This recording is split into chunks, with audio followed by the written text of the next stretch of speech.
السلام عليكم ورحمة الله وبركاته. معكم مصادر نيوز الإخبارية.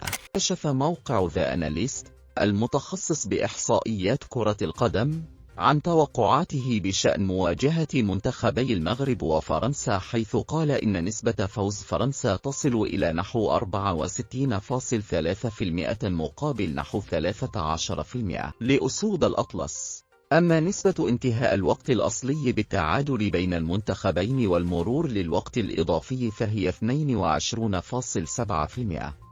توقعات جوغل لم تختلف هي الأخرى، حيث منحت نسبة 62% لفرنسا و14% للمغرب.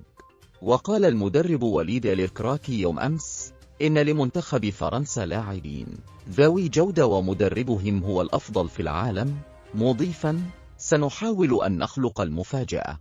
ولدى سؤاله حول الإصابات المسجلة وسط اللاعبين، أوضح الكراكي أن تحديد من سيشارك يجري في يوم المباراة ولا يتم إلا في اللحظات الأخيرة، فيدخل من بات جاهزا بنسبة 100%.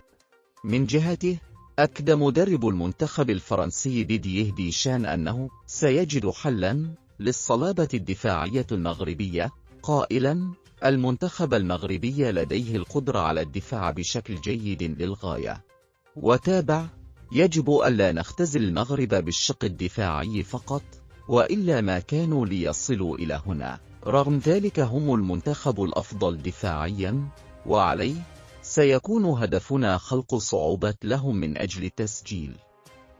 كان معكم مصادر نيوز الإخبارية، والسلام عليكم ورحمة الله وبركاته، ودمتم في رعاية الله وحفظه.